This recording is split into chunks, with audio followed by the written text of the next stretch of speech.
Hello and welcome guys, আমার নাম Tom Ghosh, তোমরা দেখছো স্মার্ট স্টাডি। তো আজকে আমি তোমাদের সাথে কথা বলবো যে ডিপ্লোমার থার্ড এবং ফিফথ সেমির রেজাল্ট তো আউট হয়ে গেছে।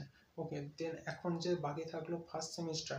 ওকে, তো এই ফার্স্ট সেমিস্টার রেজাল্টটা কবে আউট হতে পারে, অ্যান্ড যদি তোমাদের সাপ্লি আসলে কি করা উচিত।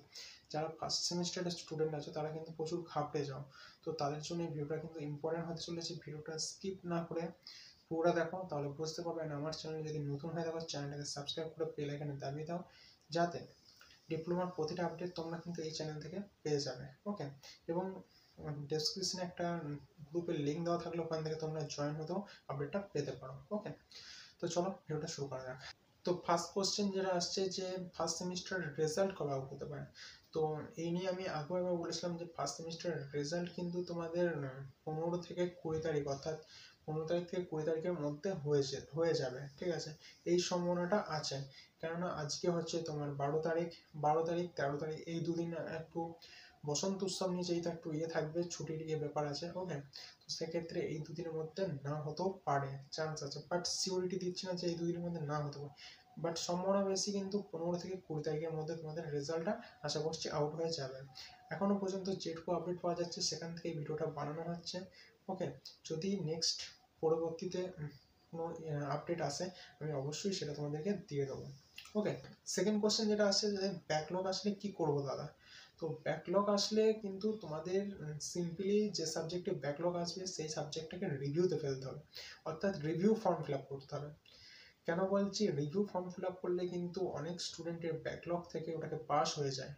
তো এই একটা সম্ভাবনা আছে, বাট যদি কোনো কারণে না হয় তো তাহলে তো কিছু করার নেই। বাট একটা চান্স, একটা সম্ভাবনা যেটা আছে সেটা হলো রিভিউ। পরীক্ষার পরেও যদি তুমি পাস করতে পারো, সেটা সেকেন্ড অপশন হচ্ছে রিভিউ ফর্ম, ওটা তুমি করে পাস হতে পারো। ওকে, এবং রিভিউ তোমাদের কবে দেবে না দেবে, আগে রেজাল্ট আউট হোক, তারপর রিভিউ ফর্ম কখন বেরোবে আমি অবশ্যই এই চ্যানেল থেকে দিয়ে দেবো। চ্যানেলটাকে বারবার বলছি সাবস্ক্রাইব করে রেখে দাও।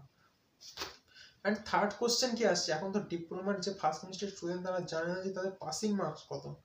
তো তোমাদের যে পাসিং মার্কস সেটা কি 24 না 18 নাকি 15? ওকে, তো দেখো 15টা তো একদমই না। ঠিক আছে, তো সেক্ষেত্রে বাকি থাকলো 18 অ্যান্ড 24।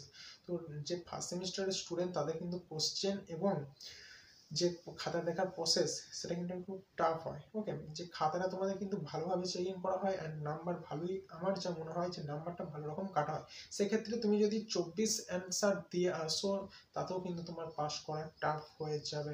18 তো অনেক দূরে থাক। তো তোমাদের পাস মার্কস কিন্তু 24 আপ ধরে রাখতে হবে।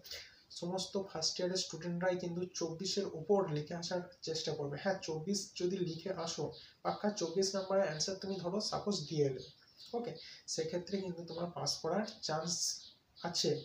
বাট খাতা দেখার সময় যদি কোনো কারণে কিছু নাম্বার কাটা যায়, সেক্ষেত্রে তুমি কিন্তু সাপ্লি চলে আসতে পারে।